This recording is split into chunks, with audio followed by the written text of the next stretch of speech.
that members of parliament wishes to utilize. Okay. Thank you. I see Mr. Crawford and Mrs. I don't see Mrs. Onis. No, but Mrs. Onis, you have on your mic all the time. So it will invariably get turned off in order to allow those persons to speak. Mr. Crawford, Mrs. Onis, Ms. Burchell, and Mr. Newell.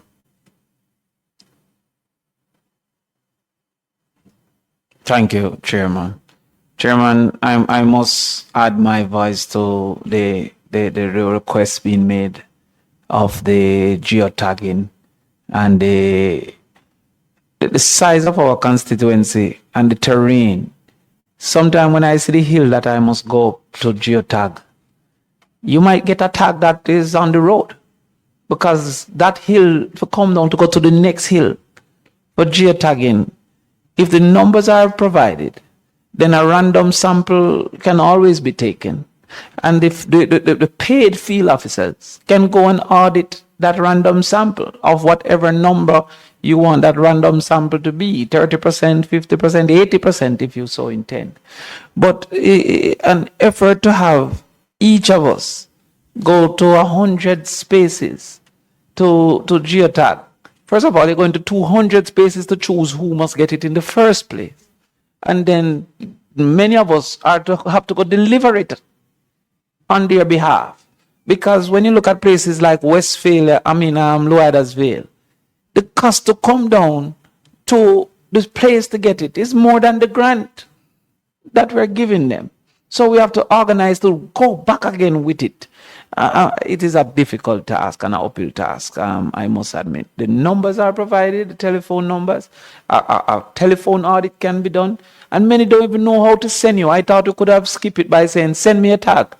Many of these rural people don't have light, don't have internet, and many are not able to do it, don't know how to even tag your contact or a location. It is an uphill task. But I am still grateful to the facilitation that have been meted out to us by the ministry, because they have been trying to facilitate and guide as best as they could, and I am grateful for that.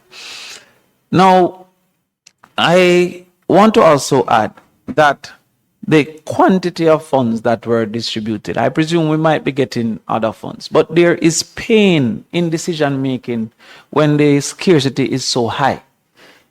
When you have 400 names to choose 60, it is a difficult, emotional thing for you to choose 60 and then tell the rest verbally that I don't want to be in charge of who's still wet up.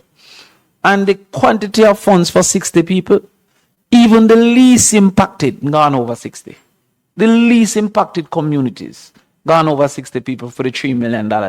And so, I mean, when you tell a man to come collect 3 sheets of zinc, it is getting to my conscience because of the limited funds that is available.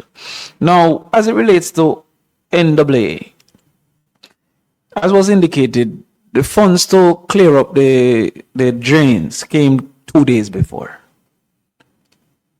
Multiplicity of us was seeking to do that at the same time, leaving many contractors utilized, unavailable to us, because everybody was trying to do it at the same time.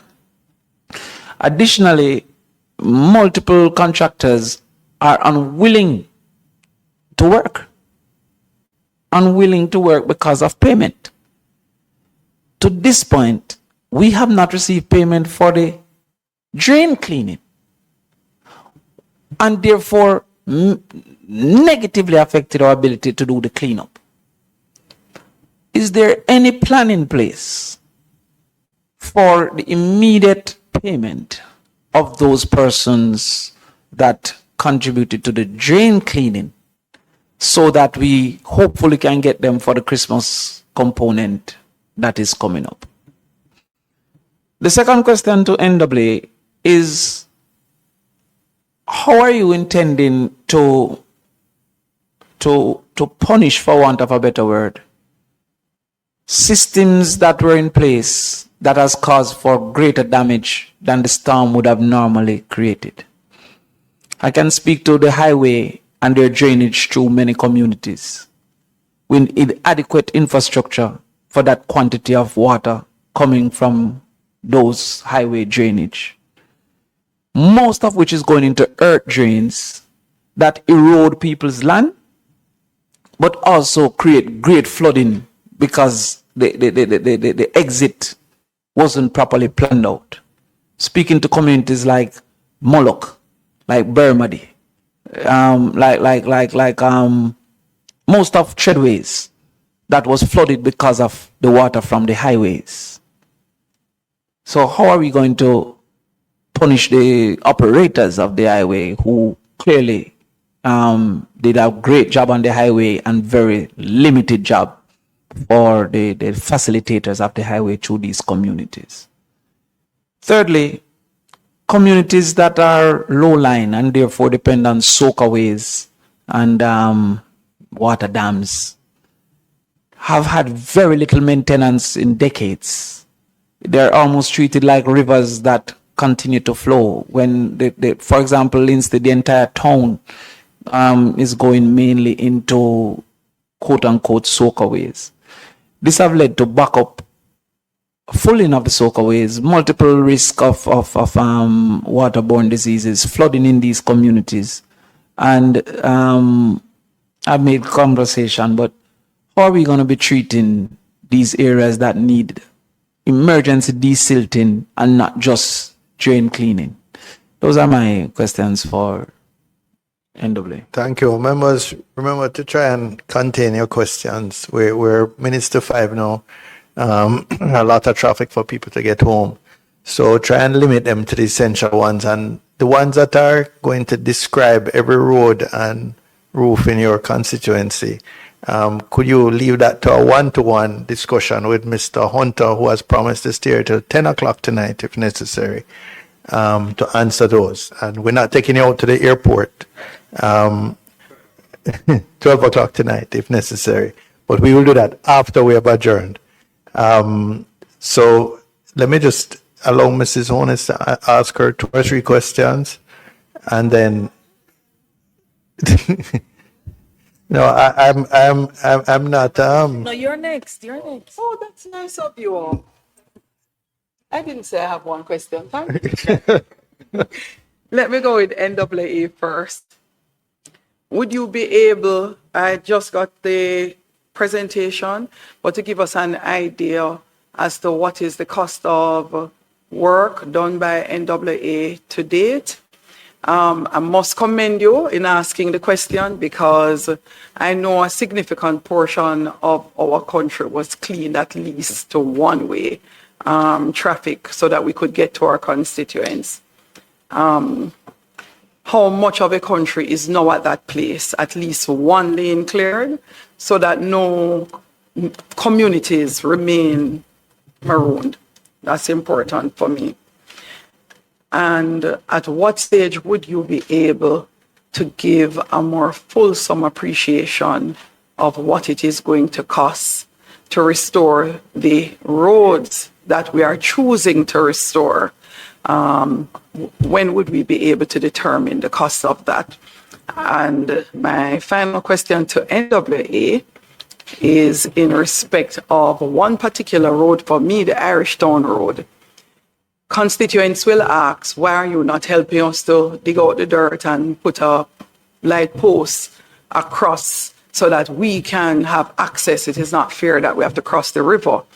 And I'm saying to them as Member of Parliament, it's actually illegal, both for them and worse me, to go out there and take up the job of the NAA in terms of restoration.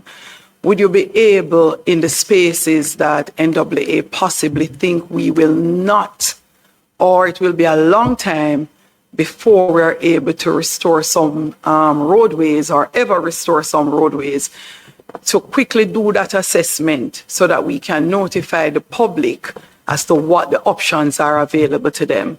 There's no alternate route, or where the alternate route would be if we're not going to be able to restore to that particular space. That's for NAA. As it relates to the housing benefits, I commiserate with my members of parliament, members behind me. However, I am so far very comfortable with the approach.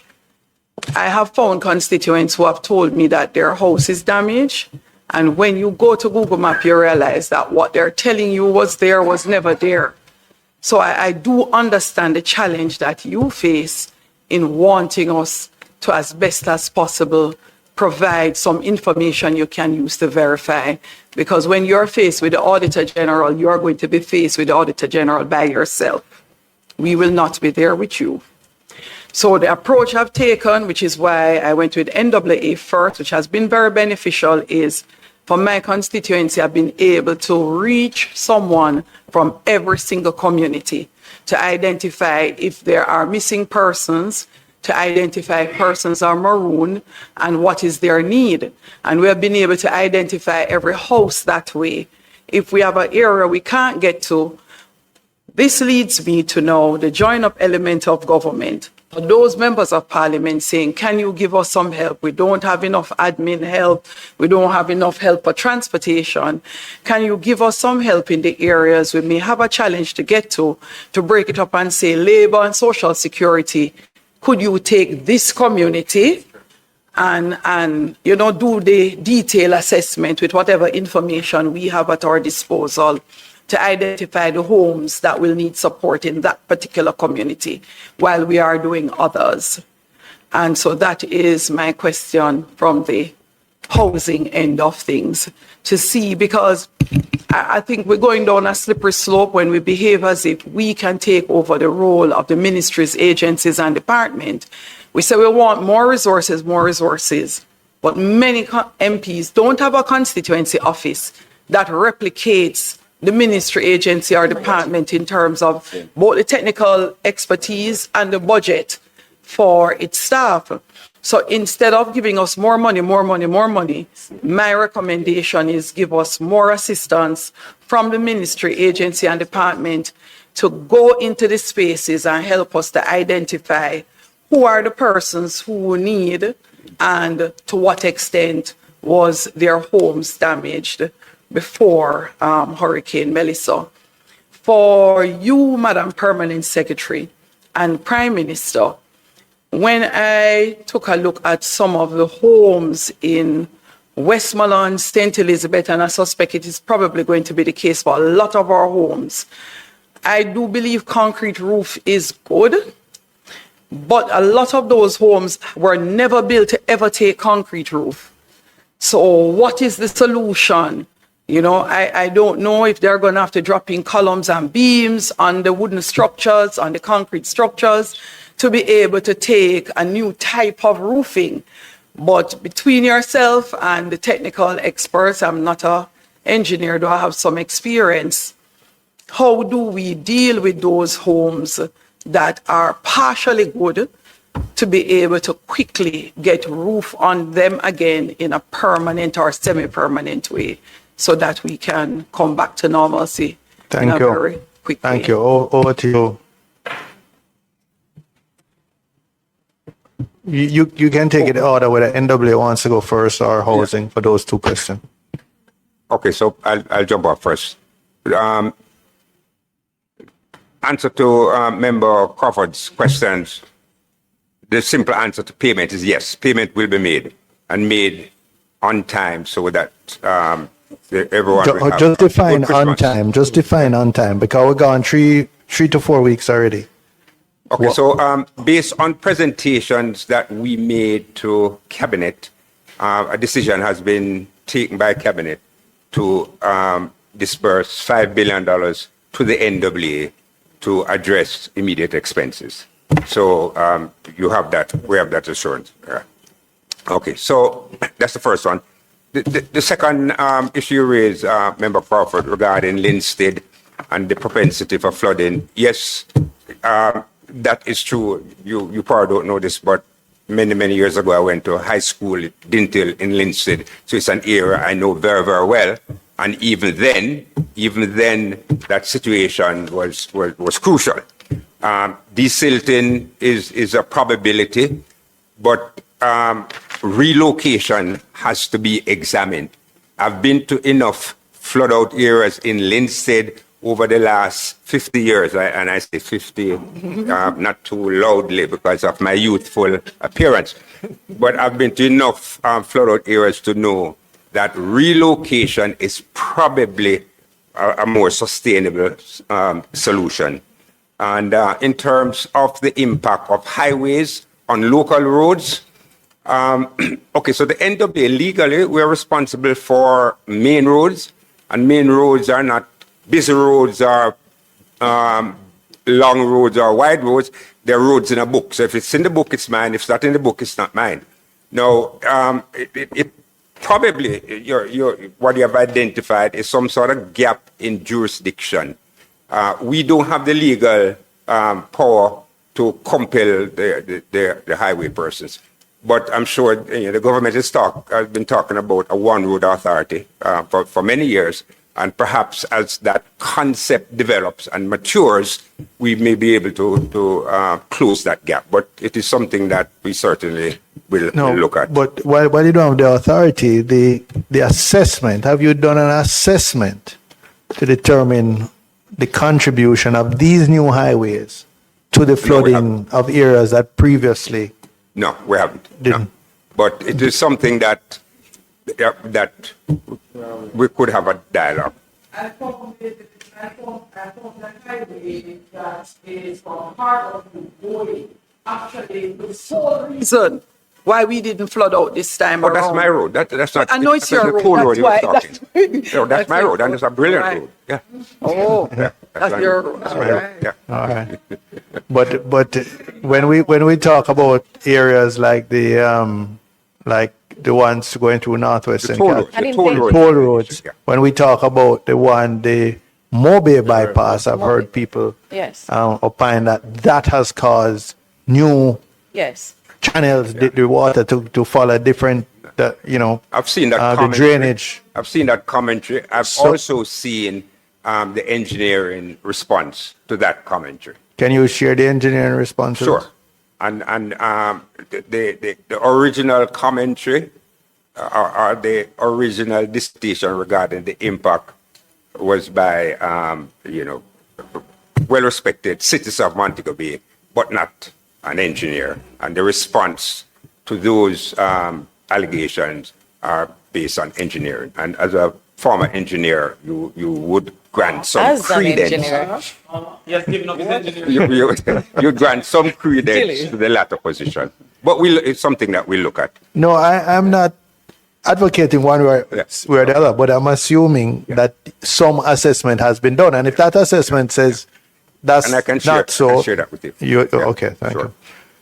Mrs. Holness, in terms of quantum, as at today, we have provided access to 96% of all the roads that were impacted. I mean, the fact is that NWA is not in the news, perhaps because we have done very well that which we ought to do. And so we consider it to be our job, 96%. And that's access 2 lanes and single lane, because that's our initial strategy. We will then get back. In terms of there are some roads which remain blocked. I had a Spring recitation of where they are. Do we have that, pardon? So in addition to the roads as well, we have been restoring traffic lights. And so far we have restored, I think, 270 traffic lights. Yeah. Okay, so 336 traffic lights were impacted. We have restored 271, and we are working through the others. The roads which have been open to 2 lanes, we will then revisit them to 1 lane. I mean, we'll revisit them for 2 lanes, and the monies that cabinet has voted for us will settle the costs to reopen and give us some money to do some immediate reconstruction to some of the drainage systems that were most severely impacted, as well as to do a little bit of reconstruction we estimate that the total damage to the road network is about $35 billion. Preliminary. Now, we are not at this stage anticipating any kind of substantial reconstruction. We're just providing access and immediate repairs to improve what we call drivability. So as you mentioned, Ms. Burchell, before, maybe some shingles or some material that will improve drivability. And then at a subsequent stage, we will get into reconstruction and repositioning as we have to. Housing? There were some questions for housing. Oh, yes, that one. The engineers are relocation. Relocating. Yeah. No, the road. Yeah. Relocate the road. Yeah. We're looking. The road, not the We're looking at alternate roads, but I can tell you that purely from a technical point of view, we the engineers will always advocate for relocation and a different road. Beg your pardon? Relocation. No, the question was about the road. The road. Yes, Yes, right, not the right. community, no. Because in some instances, in fact, there is a road in Trelawney. There's a road in Trelawney that was, there's a huge breakaway. We had to approach the neighbor to the Costas, what better attention, to go on their property. Interestingly enough, the law allows us to go on property, on a private property, and to construct a new road, and the liability to the government is only if there are crops that you have in economic crops that have been destroyed in that process. So yes, to the extent that it is technically feasible, that is something that we're looking at. All right. I think there were some questions for housing from the first two questions.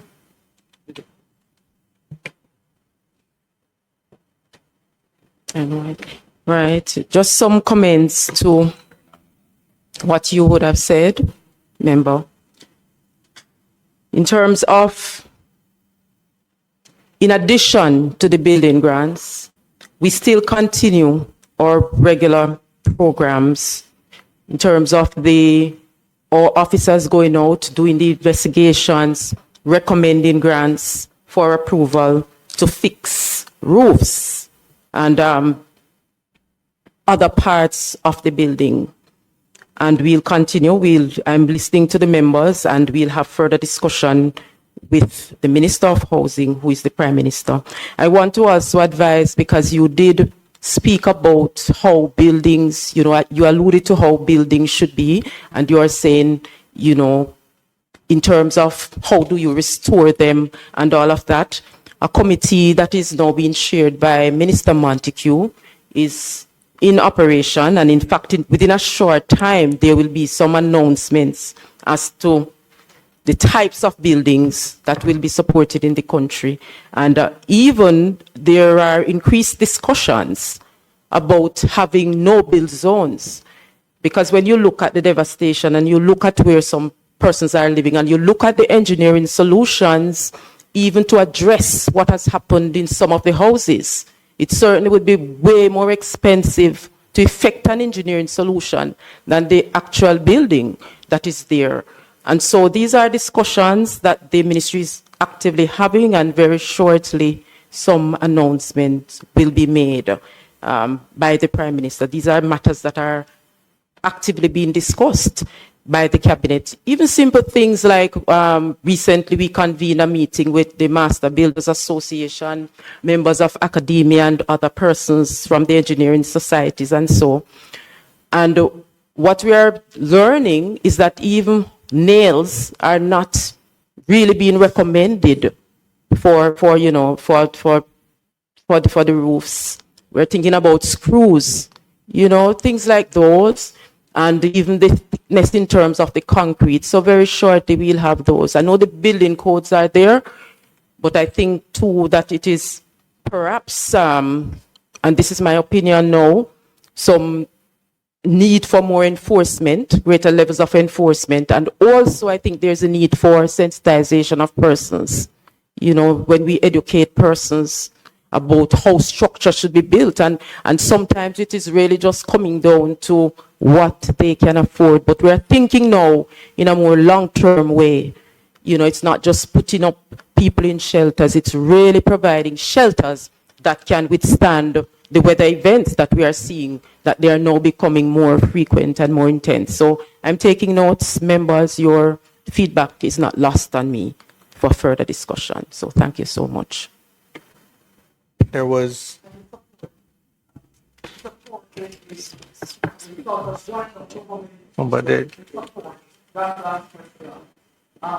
terms of different ministries and agencies are interacting with state constituency at the same time. In terms of dividing that work. there was if you read the report of the PAAC last year post burial, that was one of two recommendations they made. The Ministry of Labour, I think, is the main culprit there, MLSS. They do an assessment, they share their information with nobody. So you don't know if they have helped somebody who you then put back on your list to go to, and they claim it's data privacy. I can't understand. It's all government, you know. So, but somehow one ministry seems to be siloed, one agency seems to be siloed rather than it being government, and there's data privacy. I read the report of last year's post-burial similar exercise, and that was one of the two recommendations, that there has to be a way to share information across, whether it be what the members of parliament are identifying, what the housing ministry is identifying, what the labor ministry is identifying. It just seems we're all operating in our silos without the benefit of the data from each other.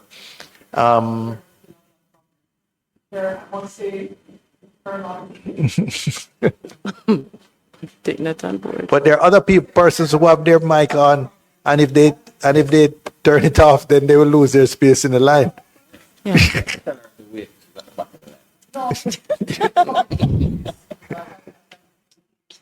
So I'm trying to turn on your mic, but you know I don't want. Okay, go ahead now. I was saying there are some things that can help other members of parliament, but your point is well taken, Chair. When the Minister of Labour and Social Security came, by then I'd already visited each home that was affected or got information that they would still need to verify for particularly one community that was cut off. And we said to them, when you have completed that process, could you please share the information back with us so we know if you have identified other homes? And to date, they have not shared anything, even though they were so happy to accept all the data that we had gathered. So it is something, PS, that it would be good if you take that up at PS meeting with the permanent secretaries for the other ministries, because it doesn't make sense, especially for constituencies like in St. James, Westmoreland, St. Elizabeth, where the devastation is so vast that we are not taking the benefit of the information or the data gathered by the various ministries and agencies and pooling it together. If I may, Chair, if I may respond to that comment. We're not perfect as a government, and I'm happy that my PS counterparts are here from the Ministry of Labour as well as from local government. And I hear the comments and I read the report that you mentioned from the Auditor General. Since then, the truth is that we have met and we are looking to see, because we recognize that we can't do it all. No one ministry can do it all, and government can no longer operate in silos.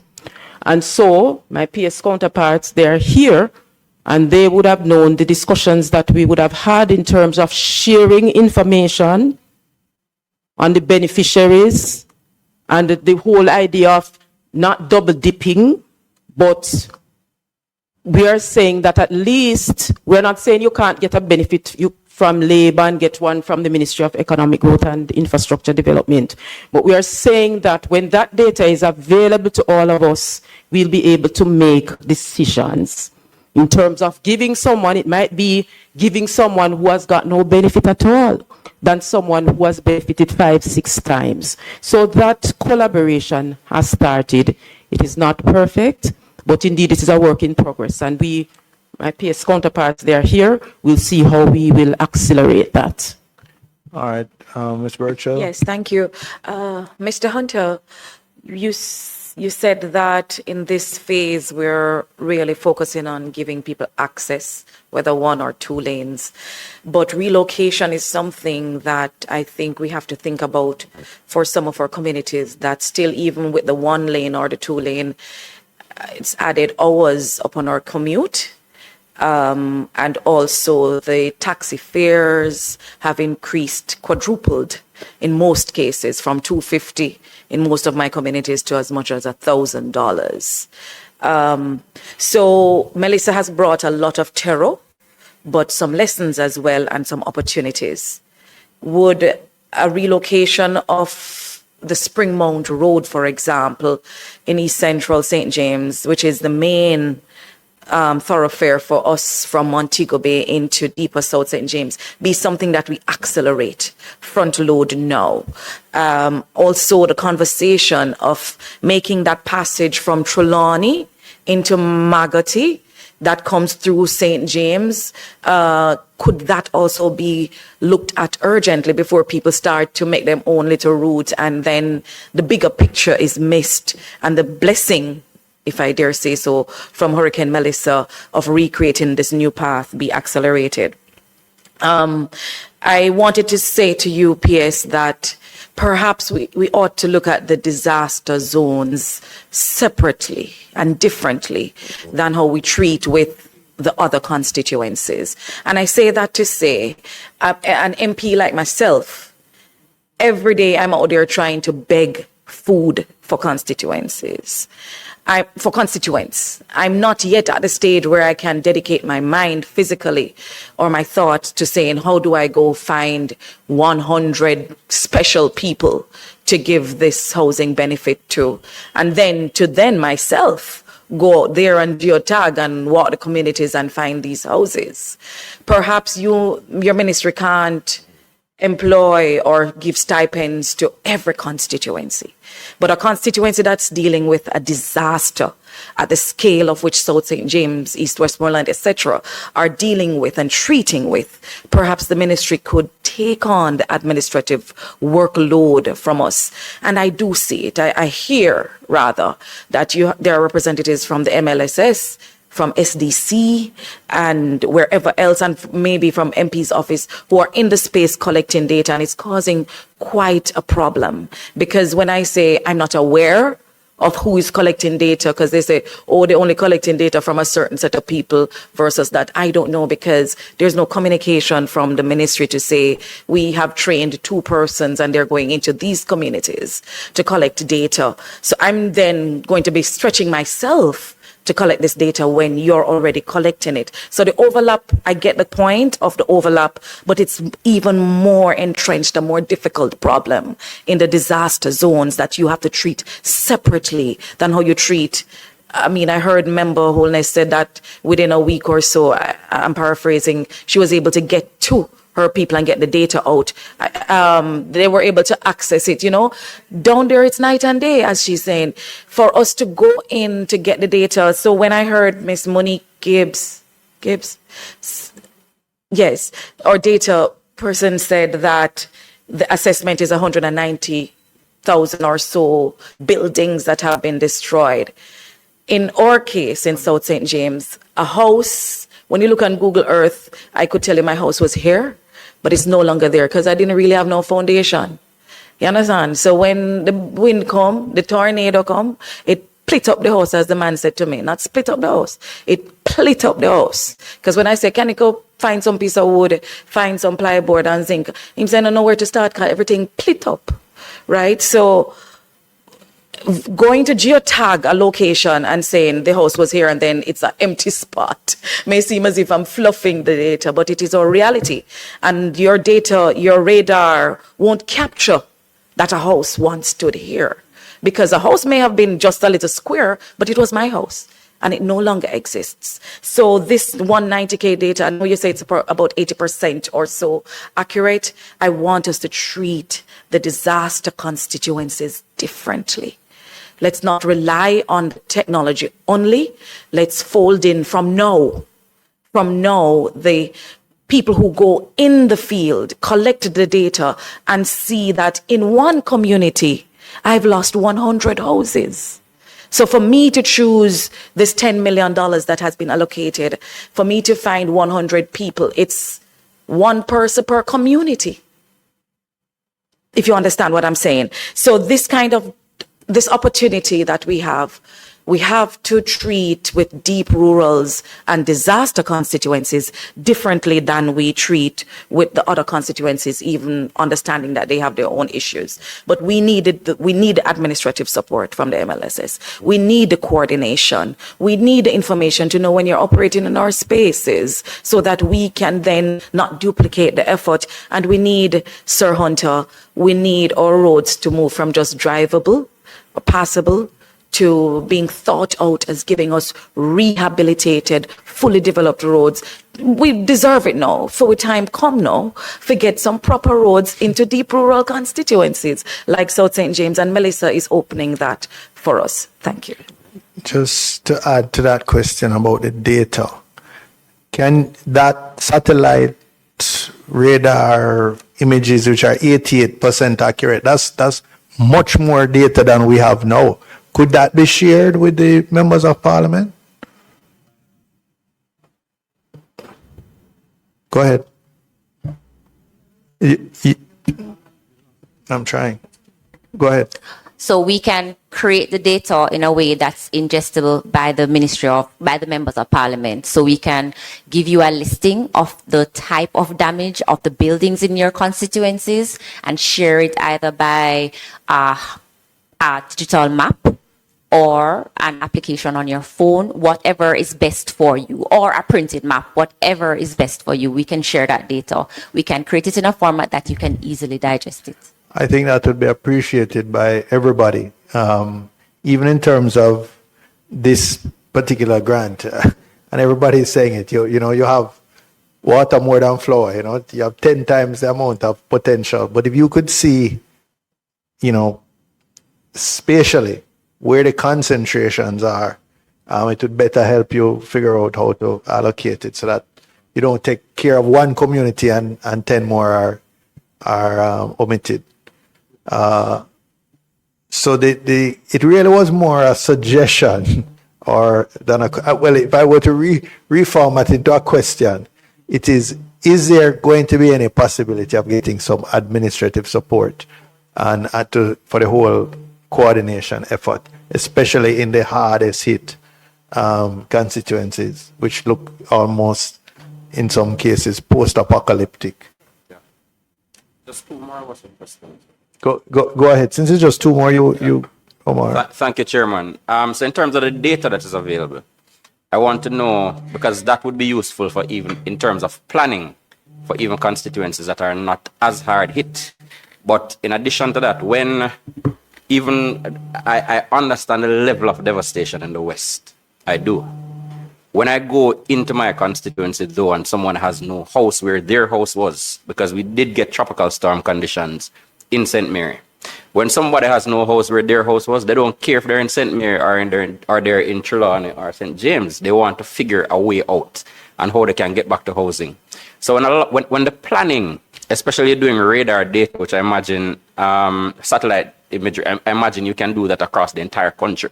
I'm trying to understand why that technology stopped in St. Anne based on what you presented and didn't go in. Just one second. Let me just finish the question so that I can give up the microphone. So the second question for you, Mr. Hunter. That $5 billion budget to get back some of the roads to some semblance of readiness. Can you indicate when the work will start? Because again, there are a number of constituencies, and I want to talk about Central, but I can't be parochial. But there are a number of constituencies with roadways that are cut off and culverts that have cavities, deepened cavities. Some of those the Prime Minister has been brought to look at. And, you know, the hurricane has created a more, a greater concern, a much greater concern. Going into Marlborough, for example, you have to be telling vehicles, hey, don't go too much to the left because, you know, you don't know when the road going to compromise and just. So I would love to get an idea of when that work will start. And the final question, because I realize there isn't uniformity in terms of what NAA did on the morning after the election across parishes. So in my parish, I'm just telling you. After the election? The day after after Melissa. After Melissa, yes. The day after Melissa, yes. So after Melissa elected to come to Jamaica. In some parishes, it seems NAA stepped out quickly and started clearing roads, etc. But hearing from some colleagues, it sounded as if, sorry? So hearing from some colleagues though, CEO, it sounds as if never acts, in some areas they were waiting for budget and other instructions. I want to know, what should our expectations be across the board since these are getting more intense in terms of weather events, and we may have one again in the future? No, I'm just taking a final question for you, and then you will be finished with your ministry. Mr. Williams. My question is directed at NAA, Mr. Hunter, Mr. Varden, Donna. Mr. Hunter, you said something which I found quite interesting, significant, in respect to drain cleaning. That there are two aspects to it, the drain cleaning itself, but there's the issue of capacity. And I'm going to ask a question, but I'm going to preface it by saying something. The issue of stormwater surface runoff has been a major issue. While I was mayor, it was a big issue for us because, as you know, development's taking place, and if water is not managed, or you don't have measures or programs on site to manage stormwater, then you're going to increase the volume of water entering our drain network. So there's one issue of dealing with capacity, but then the other issue is, so you have drain cleaning capacity, but then the other issue is managing stormwater, I would say, on property. While I was at the municipality, the issue of managing stormwater on residential properties, which the technical persons at the municipality felt was even a bigger issue than managing stormwater. Well, not a bigger issue, let's say that, than managing water on multifamily development, although you have to manage it there also. And so you control the release of stormwater in the environment. That's what's the big issue. So as we speak about drain capacity, we still have to look at the measures. I know you're in a position to voice that, you know, as the head of NAA. We have to look at the issue of stormwater management as we develop. I mean, we're not going to stop development, so we have to address this issue.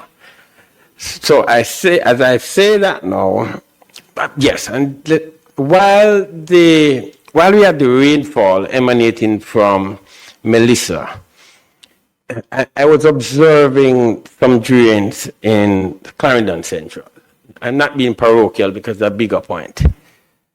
Because I was trying to determine, and I'm trying to get that information now, what's the inches of rainfall that these drains are able to manage? I don't know. I'm just speaking from a layman's perspective now. I mean, so as we look at our drains, we're looking at, so, okay, these drains are able to handle this volume of rainfall. And so even as we construct drains in the future, then we still have to say, okay, this is what the expectations are, this is the different levels of rainfall that we experience, and this is what the drain capacity ought to be in order to deal with this. I was just looking at that in central Clarendon because we have issues there relating to flooding. All right, so now I'll ask the question, and the question is in relation to the western parishes now.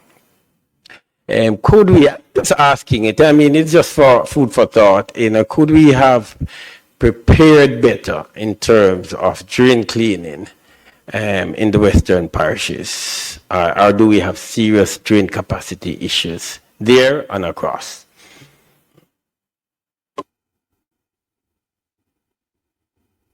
I'm being distracted here. So that's the final question.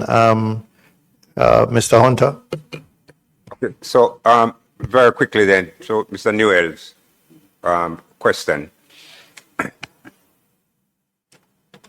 As I indicated before, the government is making $5 billion available to the NAA in very short order.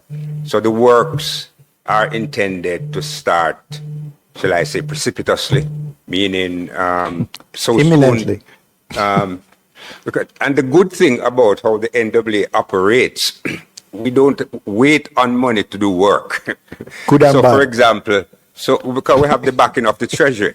So when you have roadblocks, the operating protocol is that we go out there and we clear the roads.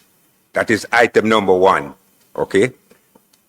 Item number 10 is receipt of the bills and settling the bills. Yeah. But item number 1 is to clear the road. So we are not encumbered by consideration of costs in our immediate response, which is clearing the roads. We do have some consideration regarding reconstruction, but at this stage, reconstruction is a small amount.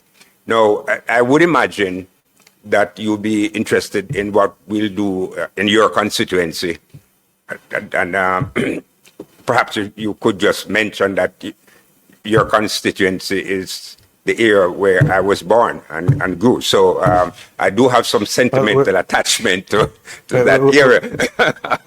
You're sharing your autobiography with us, chapter by chapter. Yeah. To go along. But yes, we intend to start those works very soon and before Christmas. But could you, Mr. Hunter, just ask each of your parish managers or regional managers to communicate with the respective MPs the specific plans for their constituencies? We certainly will. Member Williams, interesting concepts that you've raised regarding stormwater. Okay, so very quickly, without getting into too much detail, drainage is designed based on what we call return period, meaning this rainfall, when will it occur again? And so historically, we've designed drains for like every 6 years, the return period every 6 years, which means that capacity will be exceeded every 6 years.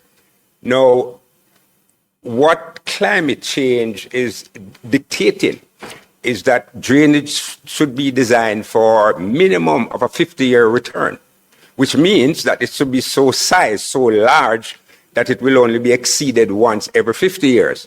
And there are some schools of thought which says you probably need to look at a 100-year storm return. Yeah. So what that means is that the drains will be significantly huge.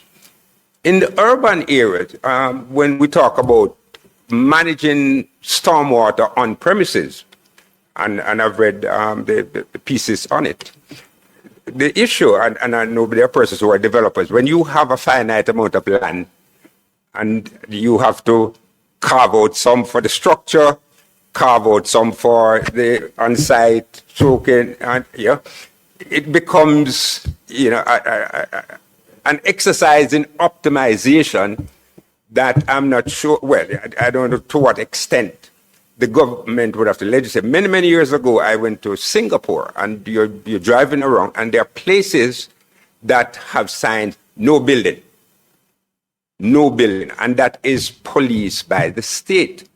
Now, to the extent that we can have such a jurisdiction where individual household, you go and you purchase. What is happening now is redevelopment. Wellington Drive, people, you buy up these lots, which were single-family lots, convert them to multi-family thing. How much of it do you keep for a structure, and how much do you keep for soak away? I mean, these are very challenging issues.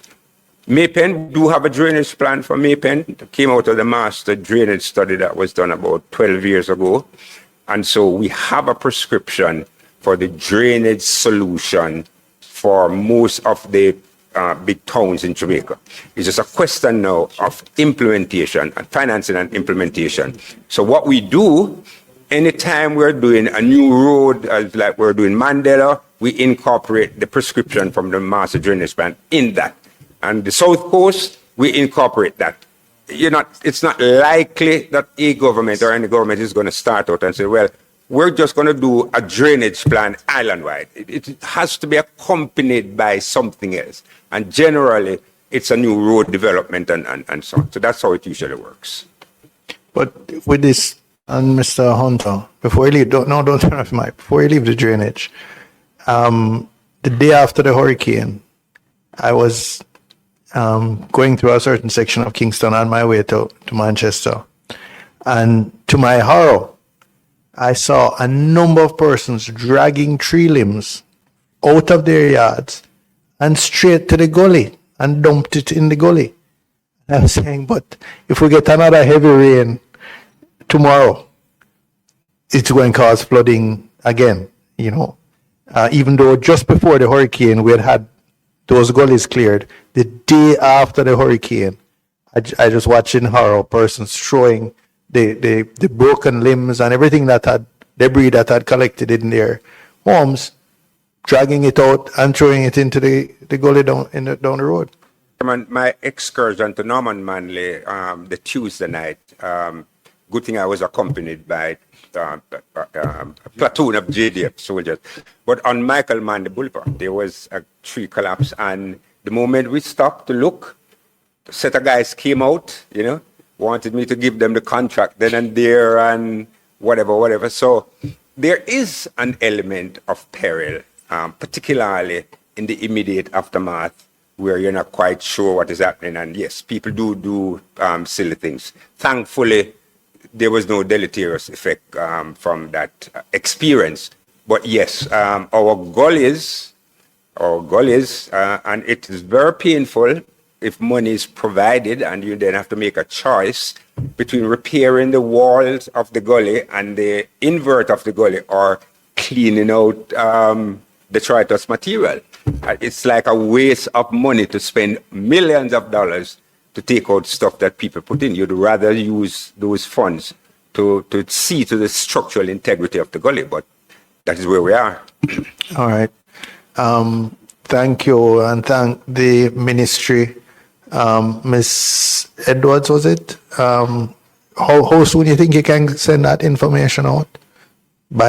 Just assume digitally, a digital map, because the Parliament has everybody's email.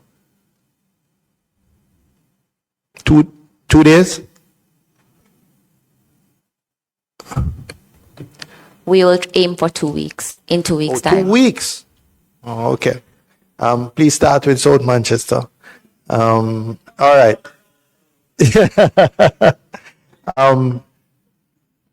Members, we have a little dilemma now. I thank the ministry and the NWA and its agencies. We have, is it 1 or 2 more ministries? Would local government and Ministry of Labour, do you want to just push through so you don't have to come back here next week since you're already all here?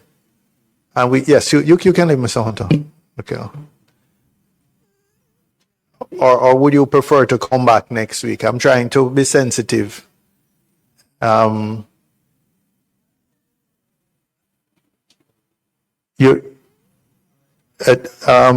I didn't hear what you were saying. You're the local government? No. Okay, so could you just come down and sit in the front seat here? Just come and sit right beside us here. And Ministry of Labour, just one person from local government? The PA? You have a team with you from local government? Okay. And there's a hand up. No. OPM is here now?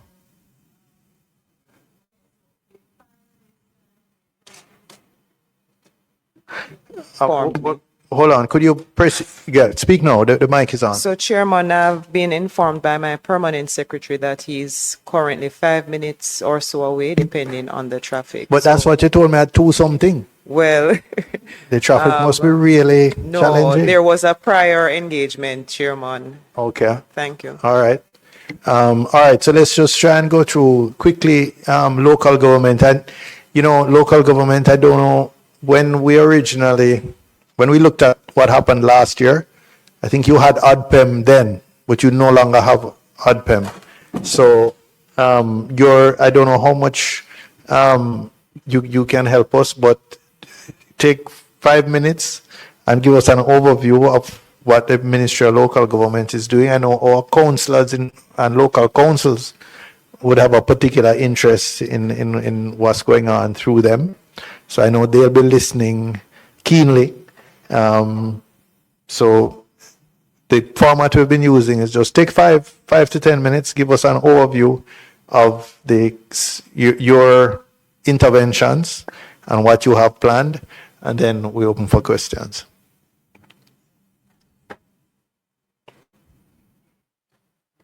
Thank you, Chairman. Good afternoon. Also to the members who are remaining. My name is Marcia Henry Martin, Permanent Secretary Local Government, and I'm supported this afternoon by Mr. Dwight Wilson, Senior Director Technical Services, and Mr. Patrick Watson, Senior Director Hazard Mitigation and Risk Management. So we were given 5 questions to respond to. The first asked how many parish council roads or municipal facilities in each parish were damaged. And I must say, Chairman, our submission came maybe late in the day, because I'll confess we had an oversight on the fact that we were required to appear today, and so we did our best to make a submission. So I'm not sure how many persons have seen it. So generally, our municipal buildings, offices were all impacted, particularly for those, in all the parishes that were affected by Hurricane Melissa. Just to update you, it did come late, so we weren't able to print it, but it's been emailed to the members. Okay, so they great. should have it on their phones or laptops. Thank you so much, sir. So all the administrative offices were affected, in particular Black River and Trelawney, and you might have seen some videos of what happened in Montego Bay. The infirmaries also were significantly impacted, again, particularly in Trelawney and Santa Cruz. Our markets, transportation centers, and our fire stations, and you would be aware that the Jamaica Fire Brigade is one of our key first responders, and so that would have affected their ability to respond during the event.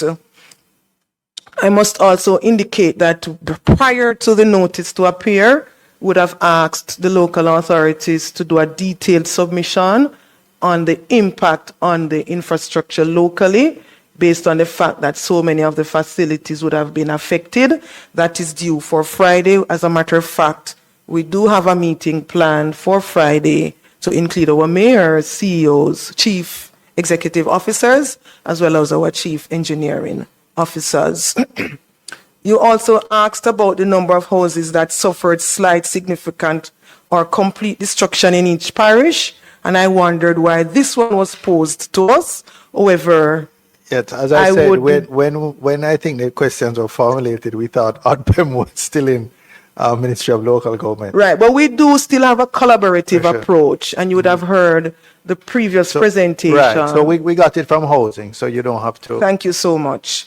My figures are a little different, though, based on the assessment and the fact that there is a margin of error. So this figure is what we got from ODPEM. Okay. Based on their interaction with National Spatial Data, with the young lady you spoke to just before. Sorry? So Meg Jada indicated 191 based on the radar assessment, with an 88% likely reliability, accuracy. And what I have in my report is approximately 156 with 24,000 totally destroyed. Correct. So Right. in that So figure, it was they reported buildings. This is structures or housing. buildings. Right. This is specifically housing. It's buildings. And she did say that there would have to be some more detailed verification to determine what is So if- businesses, etc. No, the 156,000 from this ministry, they're giving just housing. Just houses And they're based saying on 156,000. Yes. So there's not necessarily any inconsistency. Because Thank you, there Chairman. could be 40,000 or 30 Yes. something thousand of shops and Yes. other structures. So it's just an estimate based on the radar assessment because you asked specifically for housing. Yeah. Unfortunately. But I am confused because I heard another figure of 90,000 families. So 90,000 families and 156,000 houses. No, No. it must be more than 90,000 families. No, well, that was what was published through I think it was Prime Minister's office, but it was in a newspaper, 90,000 families. Well, I guess it's ongoing data collection. So as the field officers are out there, Yeah. more and more, they would collect more data. Yes, I was about to say, sir, perhaps it's dependent on the date or the time of collection or announcement of the information. 17, how many persons in each parish have the ministry provided with relief assistance? What was the nature of the assistance and what is the estimate of the actual expenditure in each parish? As I said, the response is also ongoing, but relief assistance within parishes is usually executed collectively, and that is what we continue to practice with the ODPEM and the MLSS. And you would be aware that local authorities usually receive relief supplies from the ODPEM, which are then distributed locally. Because of the time frame, we would not have had the specific details of the families and or individuals who have already received from our local authorities. And of course, you spoke to the whole issue of our local representatives. The Ministry of Finance and the Public Service would have supported the ministry with a 250,000 allocation per division, which those submissions were invited. You can imagine we are very careful to make sure we meet the standards. To date, only 2 local authorities have made their submissions, Clarendon and Manchester. This was the one that was done up front when the MPs were getting an allocation and the councillors got an allocation for sort of immediate mitigation, food packages, that sort of thing. Correct, sir. So I can't let you get away with that because are the councillors asked to find a store to advance the goods and then they claim back for it? And I asked that very specifically because I'm told they were asked to do that last year and after burial, and that there's some councils still have not been reimbursed for it. Is that the process? I could not speak to the after burial situation that you're mentioning, but what I can tell you, all submissions, pre-burial, post-burial, or any time during any response, so long as the submissions are made based on the requirements set out, those payments are done. Well, maybe I'm not understanding. Your answer says to date, 2 local authorities have made submissions for payments to be made. Yes, Clarendon Is it and that Manchester. No, what they were asked to do was to provide the list of beneficiaries by divisions. So they collect the beneficiaries first and then Names, submit yes, those. and the After copies. they've done that, Yes. okay. And we're not paying to the beneficiaries, the payments are to an establishment or a company. So like a supermarket, for Yes, example, sir. and the beneficiaries would go there and collect a food package from That the local representative Would- based on the names collected would whatever process they choose for their constituents to benefit All we're asking is for the relevant invoices and so on to be submitted. Okay. But that has been going slowly.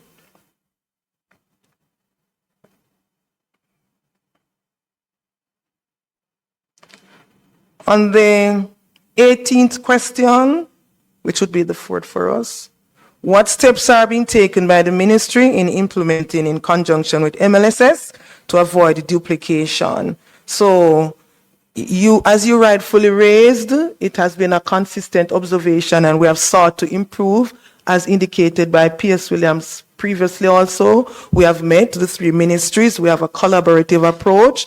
Our local authorities representatives and our SDC representatives are part of the humanitarian response on the ground.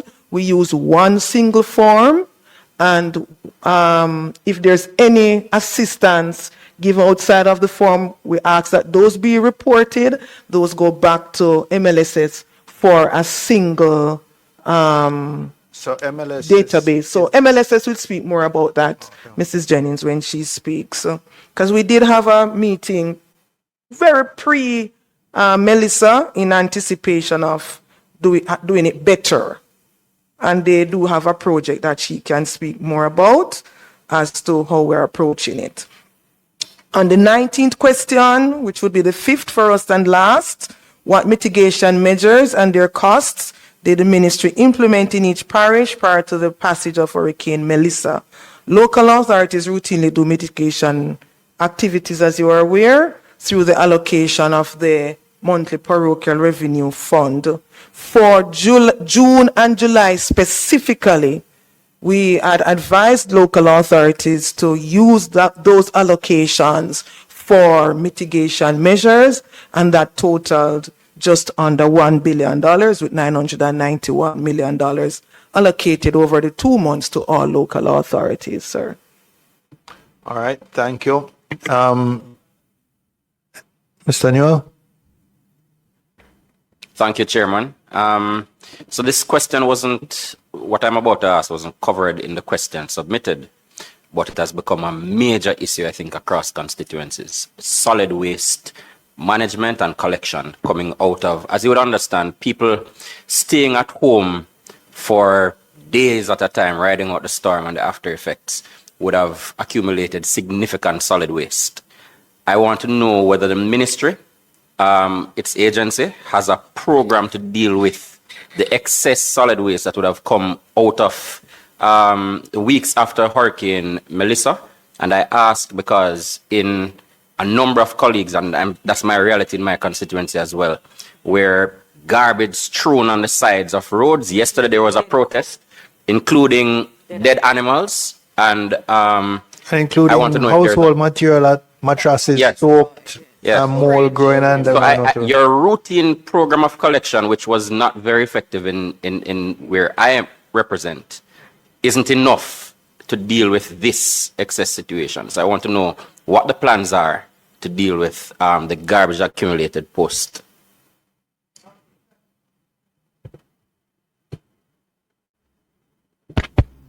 Okay, thank you for that question.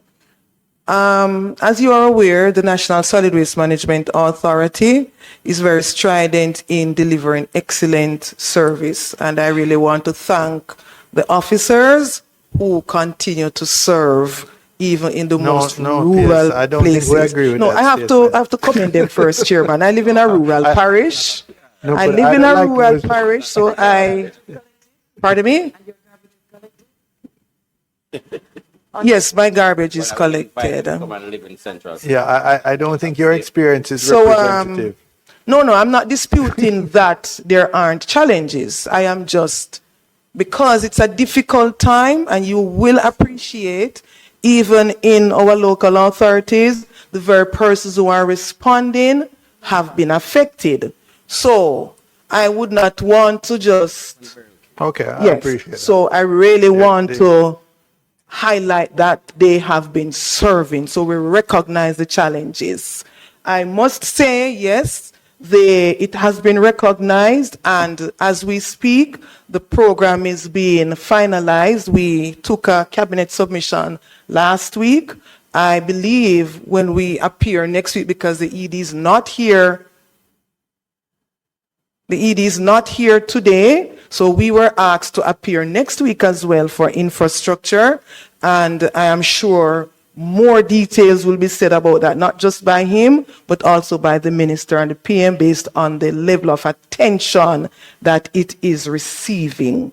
Just to follow up, Chairman, because this would, and I'm also sympathetic to everybody affected, including myself, by the hurricane.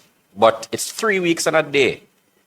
I think it is unacceptable that a plan is being finalized at this late stage when we have a hurricane season that comes at a set time each year. I would expect there would be some plan where solid waste is concerned that just comes into effect after a weather system. Now, if the response was that a category 5 generated so much challenges that the plan wasn't able to reach it, that's a different thing. But we have seen no evidence of any real serious effort in my constituency. And to hear now that a plan is being finalized is not, it doesn't sit well. It's disheartening. Chairman and member, perhaps I should backtrack a bit, because I was trying to respond specifically to the excess that you spoke about.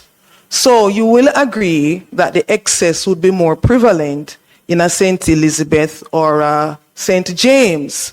So you're speaking specifically to a St. Mary, right? No, I'm speaking generally. No, you did say in your area. So the point I'm making, even before Melissa struck, that the NSWMA would have pre-positioned itself for the areas that were projected to be significantly impacted. However, having had a category 5 or perhaps higher that we have never seen before, of course, it's going to cause you to re-strategize. Mr. Hines? Thank you, Mr. Chairman. I just want to ask if the goodly Ministry of Labour, Local government, would agree that there wasn't sufficient mitigating preparation for the hurricane as it relates to supporting their councillors and mayors throughout the different municipalities across the country. No, I would not agree with that, sir. What additional support did the councillors and mayors got outside of the 250,000 mentioned to deal with drain cleaning and other assistance to the shelters that were provided as places for our citizens to retreat in the hurricane? There was a 991 million mentioned that was spent in June and July, or released Only. in June in June and those July 2 months. only. So that was one thing, but other than that, I think essentially by the time October came, those monies had long been spent. But it's a monthly allocation, sir. So No, each local authority, if you understand the system sufficiently, and it's not to imply that you don't, but no, each, I don't. So you each gave us local 991 for June and July. Yes, So why didn't give us a figure for August and September? because of how the question was coined. So the question asked about prior to Melissa. Right. Okay. So September was prior to Melissa. If you just allow me, sir. So for June and July, so I did preface the response for June and July to say that routinely a monthly allocation is done for mitigation measures. That is up to the mayors and his councillors. It's not for me to sit here in this parliament to say how a mayor and his council decide how they are going to do that. But I'm saying to you, the ministry, based on the requirements, would have made the monthly allocations as is required. However, as also was explained by the NWA, routinely, when it comes to the hurricane season, Mr. Wilson can explain more with that, we usually recommend that instead of doing other activities with your allocation, you use it specifically for mitigation measures. So even though we may not have asked it ahead of time, what was the allocation for September? I'm sorry, I did not, I don't have the that same today. 991 million. but that was for June. 991 million is specific for June and July because it was specifically indicated to them Right, to so do I'm asking that. now, even though it wasn't specifically indicated. For September, You have but a- I don't have, I you don't could get have that that figure. figure You for can you send that to though. us. I don't have it today. Okay. Mr. Crawford? Yes, Chairman. If Could you speak into the mic? yes, yeah. Yes, Chairman.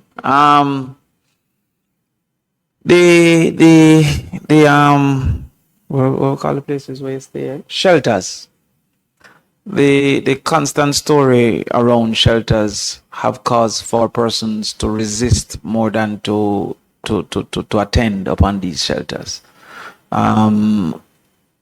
Is there a plan, especially expecting more frequent disasters such as these hurricanes in particular, for an improvement in shelters and in the facilities and facilitation that is made at these centers? Secondly, is there a probability for shelters to be outfitted with food prior to the first person getting to the shelter? Oftentimes, this negates transportation to the center, though it is said that it is local in the parish. There are many places far away from the space of location that has caused for persons to have gone unfed in the shelter. Thirdly, is there an audit of shelter applicability? Many schools with fancy blocks and stuff like that have been selected as shelters, causing for the occupants to have been wet throughout the period of time. So is there a audit of these shelters and a decision on how applicable they are for continuation of as a shelter? Another question is, as far as it relates to voluntarism for shelter management, this has caused for many to be unavailable at the time or uncommitted in some cases to the task. Is there any consideration for payment or a system like a national reserve